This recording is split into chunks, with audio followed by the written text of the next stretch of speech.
Hello students, today we are going to start chapter first of civics, diversity. Diversity को हम हिंदी में विभिन्नताएं भी कहते हैं। हम सभी जानते हैं इंडिया एक वास्ट कंट्री है और बहुत सारी डाइवर्सिटीज़ आपको इंडिया में आसानी से देखने को मिल सकती है।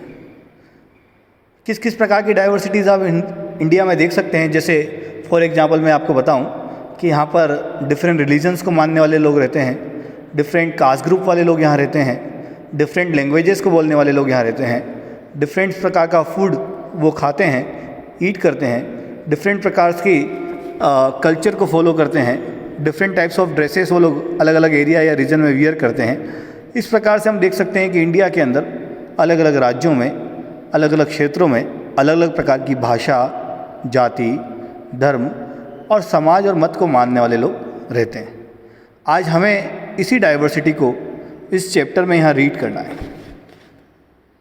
एक अच्छा सा एग्जाम्पल आपको बुक के स्टार्टिंग में दिया हुआ है जो आपको डाइवर्सिटी का बहुत ईजी वे में अंडरस्टैंडिंग को बढ़ाने का प्रयास करेगा। हम फर्स्ट लाइन से स्टार्ट कर रहे हैं। It was the birthday of Apurva, his friends Rushil, Jayati, Avantika, Ananya and others were invited to his house. All of them brought gifts for Apurva. It was a feast of idli and dosa. Apoorva का जन्मदिन था। उसके बहुत सारे दोस्त, कुछ के नाम भी यहाँ दिए हैं, रुशील, जयति, अवंतिका, अनन्या, सब घर पर उस पार्टी में आए थे। सभी बच्चे अपूर्वा के लिए गिफ्ट लेके आए और अपूर्वा के घर पर उन सभी के लिए फीस्ट यानी होता है दावत या भोजन, दावत का आयोजन किया गया, भोजन का आयोजन किया गया, जिसमें उन सभी बच्चों को इडली और डोसा सर्व किया गया। Next day it was the birthday of Avantika. She invited all her friends. Her mother prepared a variety of dishes, chow mein, pizzas, cake, pudding etcetera. The room was decorated with coloured balloons and streamers. अगले ही दिन एक और उन्हीं group में से बच्चे का जन्मदिन था जिसका नाम था अवंतिका। उसने भी सभी बच्चों को घर पर बुलाया और अवंतिका की मदर ने अलग प्रकार की डिश इस बार बनाई, that is chow mein, pizza, cake, pudding. आप सब ने इन सब डिशेस का नाम सुना है। घर को सजाया गया बहुत सारे बैलून से और बहुत सारे स्टीमर से, अलग अलग प्रकार की जो कलरफुल लीव्स आती हैं उसकी सहायता से सजाया गया। Anushka's party was different. Being a Bengali, the decoration and food was typical of West Bengal. A variety of sweets were served. Everyone enjoyed. Anushka की पार्टी इन दो बच्चों की पार्टी से कुछ अलग थी। अनुष्का बंगाली फैमिली से बिलोंग करती थी, so decoration and food was typical of West Bengal. जो डेकोरेशन था या जो भोजन था बच्चों का, या जो बच्चों की पार्टी के अंदर भोजन बना था, वो वेस्ट बंगाल में जिस प्रकार का भोजन और कल्चर होता है उसके अकॉर्डिंग बनाया गया था। आप सबने सुना है वेस्ट बंगाल में एक फेमस है रसगुल्ला भी वहाँ के लोग कहते हैं। इसी प्रकार से बहुत सारी स्वीट्स बच्चों को सर्व किए गए और सब बच्चों ने बड़े मज़े से उन सबको खाया, पार्टी को एंजॉय किया। All this friends live in a building which has 140 flats. ये सभी बच्चे एक ही बिल्डिंग में रहते थे और उस बिल्डिंग के अंदर 140 फ्लैट्स हम सामान्यतः घर को भी कह सकते हैं, ऐसे 140 अलग अलग घर थे जो उसी बिल्डिंग में थे और ये बच्चे भी उसी बिल्डिंग में रहा करते थे। इन सब के परिवार अलग अलग राज्यों से आए थे और अलग अलग राज्यों से आने के कारण इन सब की लैंग्वेजेस अलग थी, कल्चर अलग था, इवन फूड जो ये लोग खाते हैं या खाते थे वो पैटर्न भी अलग है। India is a country of enormous size and diversities. It is the 7th largest country in the world. It has 29 states and 7 union territories, including the national capital territory of Delhi. Bharat एक enormous मतलब होता है बड़ा या विशाल। भारत एक विशाल आकार का देश है, बहुत सारी विभिन्नताएं इसमें हैं। हमारे एरिया के अकॉर्डिंग हम देखें तो वर्ल्ड में हमारा 7th रैंक आती है एरिया वाइज। हम वर्ल्ड के अंदर 7वें नंबर पे उस देश में है जिसका एरिया इतना बड़ा है। It has 29 states. हमारी बुक में मेंशन है, ये पुराना अपडेट है। भारत के अंदर एक राज्य इन 29 स्टेट्स में से जिसका नाम था जम्मू कश्मीर। अब उस जम्मू कश्मीर राज्य के 2 पार्ट्स कर दिए गए हैं और दोनों ही पार्ट्स को यूनियन टेरिटरीज़ बना दिया है। इसलिए भारत में 28 स्टेट्स हैं और 9 यूनियन टेरिटरीज़ हैं, जिसके अंदर एक यूनियन टेरिटरी जिसका नाम दिल्ली है वो भी शामिल है। With a wide range of climate conditions, India is full of contrast in its physical features. In India, one can meet the people of different racial groups, tribes, religions, etc.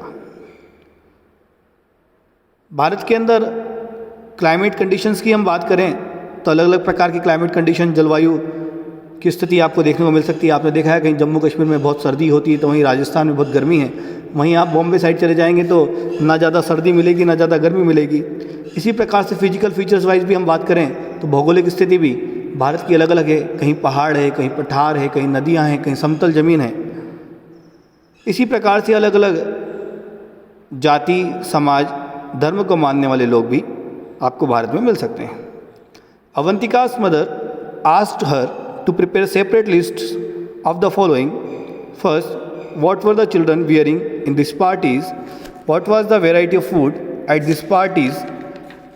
Which language did the children at the parties speak at home? In which language do the children speak when they are together? What are their favorite sports? एक general सवाल अवंतिका की mother ने उसको दिया diversity को समझाने के लिए कि जब अलग अलग राज्यों को बिलोंग करने वाले लोग थे, उन परिवारों में जब उसका जाना हुआ, अलग अलग प्रकार की डिशेस खाई, अलग अलग प्रकार का कल्चर देखा, अलग अलग प्रकार के ड्रेसेस में बच्चों को देखा, तो किस किस प्रकार से वो किस किस चीज़ को फॉलो करते थे उसकी लिस्ट बनाने को कहा, जिससे बच्चे आसानी से समझ सके डाइवर्सिटी क्या है। मैं आपको भी यहाँ से बताना चाहूँ कि आप भी जब अपनी क्लासेस में आते हैं, आप अपनी कॉलोनी में रहते हैं, अपने एरिया में रहते हैं, तब देखते होंगे कि पड़ोस में कोई अंकल हैं जो अदर स्टेट्स के हो सकते हैं, पड़ोस में कोई अंकल हैं जो अलग टाउन के हो सकते हैं, पड़ोस में कोई अंकल है वो अलग रिलीजन के हो सकते हैं, अलग कास्ट ग्रुप के हो सकते हैं, अलग उनका कल्चर हो सकता है, अलग उनका फूड या ड्रेस स्टाइल हो सकता है। और इससे हम आप आसानी से समझ सकते हो कि किस प्रकार से डाइवर्सिटी हमारे चारों ओर भी है। फिर भी इतनी सारी डाइवर्सिटी होने के बाद भी हम यूनिटी के साथ रह पाते हैं और एक दूसरे के साथ मिलजुल कर रहते भी हैं। आगे नेक्स्ट पैराग्राफ में यहाँ लिखा हुआ है, we have a variety in our celebrations, sports, languages, dresses and food habits. Languages also have different dialects but basically we all are one, so we are all united. हमारे यहाँ पर अलग अलग प्रकार के सेलिब्रेशंस हैं, अलग अलग प्रकार के स्पोर्ट्स अलग अलग एरिया के अंदर मोटिवेट किए जाते हैं या बच्चे खेलते हैं, अलग अलग प्रकार की भाषाएं बोली जाती है, अलग अलग प्रकार की ड्रेसेस पहनी जाती है, अलग अलग प्रकार की फूड हैबिट्स भी है। कई लोग तीखा खाना पसंद करते हैं, कई लोग मीठा खाना पसंद करते हैं। जैसे आप गुजरात कभी जाएंगे तो वहाँ आपको खाना बहुत मीठा मिलेगा, आप पंजाब जाएंगे तो वहाँ का फूड कल्चर अलग मिलेगा, आप राजस्थान में खाएंगे तो आपको फूड कल्चर अलग मिलेगा, आप मध्य प्रदेश खाएंगे तो आपको फूड कल्चर अलग मिलेगा। इसी प्रकार से ड्रेसेस की हम बात करें तो सब जगह का ड्रेसेस या पहनावा भी अलग अलग प्रकार का। आप साउथ में चले जाएंगे लोग लुंगी पहना करते हैं, आप दिल्ली या मेट्रो सिटीज़ में जाएंगे तो आपको सूट के अंदर या टाई के अंदर या पैंट शर्ट के अंदर आपको लोग मिलेंगे। आप जम्मू कश्मीर जाएंगे तो वहाँ पर बहुत हैवी ड्रेसेस होंगी जो उनको विंटर से प्रोटेक्ट करती है या उनको ऐसे ड्रेसेस पहननी होती है जो विंटर से उनको बचा सके। वहीं आप राजस्थान में देखेंगे तो आपको यहाँ पर धोती कुर्ता जैसा कल्चर भी आसानी से देखने को मिलेगा। लैंग्वेज भी अलग अलग प्रकार की बोलियां भी आपको देखने को मिल सकती है। लाइक राजस्थान में लोग राजस्थानी भाषा बोलते हैं और हमारे एरिया के अंदर आप देखेंगे तो हाड़ौती हम रीजन में आते हैं, भवानी मंडी एरिया, तो हाड़ौती भाषा बोली जाती है। मध्य प्रदेश से टच होने के कारण यहाँ मालवी भाषा भी बोली जाती है। कहीं लोग इंग्लिश बोलते हैं, कहीं लोग तमिल बोलते हैं, कहीं लोग बंगाली बोलते हैं। तो अलग अलग प्रकार की भाषाएँ आप हर जगह देख सकते हैं। और इतनी सारी डाइवर्सिटी होने के बाद भी हम सब एक हैं, so we are all united. This is called unity in diversity, विभिन्नता में एकता। Diversity means a wide variety of cultures, opinions, beliefs, customs and traditions. Diversity का एक मतलब और है, हमारे यहाँ पर विभिन्न प्रकार के कल्चर हैं, मतलब संस्कृति है, ओपिनियंस यानी मत है, बिलीव्स यानी विश्वास हैं, कस्टम्स यानी परंपराएं हैं, एंड ट्रेडिशंस ये भी परंपरा से जुड़ा हुआ शब्द है। It is this diversity that makes the secular fabric of India strong. और इतनी प्रकार की डाइवर्सिटी भी हमारे जो सेक्युलर फैब्रिक है, जिसे हम कहते हैं धर्मनिरपेक्ष व्यवस्था, ऐसी भारत की व्यवस्था को मजबूत बनाता है। Your class is a good example of unity in diversity. Your classmates have different culture backgrounds. Find out a few more things about your classmates. और आपकी अपना एक क्लासरूम, आपकी अपनी एक क्लास डाइवर्सिटी का एक बहुत अच्छा एग्जाम्पल है। आप अपनी क्लास के अंदर भी अलग अलग बच्चों में अलग अलग प्रकार की विभिन्नताएं, चाहे वो रिलीजन से रिलेटेड हो, चाहे वो कस्टम से रिलेटेड हो, चाहे वो लैंग्वेज से रिलेटेड हो, चाहे वो ड्रेसेस से रिलेटेड हो, चाहे वो ओपिनियन से रिलेटेड हो, चाहे वो बिलीफ से रिलेटेड हो, आप आसानी से देख सकते हैं। रिलीजन्स ऑफ इंडिया, भारत में किस किस प्रकार के रिलीजन्स को लोग मानने वाले रहते हैं, या भारत में किस किस प्रकार के धर्म की व्यवस्था है, वो हमें नेक्स्ट टॉपिक में यहाँ बता रहा है। People of different religions faiths live in India.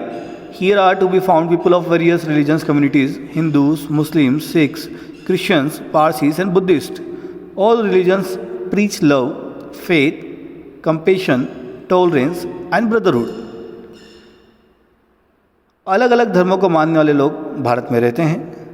विभिन्न प्रकार के धर्मों को मानने वाले लोगों को आप यहाँ आसानी से देख भी सकते हैं। यहाँ हिंदू रहते हैं, यहाँ मुस्लिम्स रहते हैं, यहाँ सिख्स रहते हैं, यहाँ ईसाई हैं, यहाँ पारसी हैं, यहाँ बुद्ध हैं। और सभी धर्मों की सेवा प्यार सिखाती है, विश्वास सिखाती है, साथ मिलजुल कर रहना सिखाती है। टॉलरेंस मतलब एक दूसरे को हम टॉलरेट रख सकें, टॉलरेट के साथ सहनशीलता सिखाती है। टॉलरेंस का सीधा सीधा मैं मतलब कहूँ ब्रदरहुड यानी भाईचारा सिखाती है। तो इस प्रकार से हम लोगों ने आज इस वीडियो के माध्यम से हमारे डाइवर्सिटी चैप्टर को समझने का प्रयास किया। हम नेक्स्ट वीडियो में आगे का पार्ट, जिसमें फेस्टिवल्स ऑफ इंडिया या डिफरेंट फेस्टिवल्स जो इंडिया में सेलिब्रेट किए जाते हैं, उसके बारे में पढ़ेंगे। मैं आशा करता हूँ आप सभी को ये वीडियो अच्छा लगा होगा। Thank you.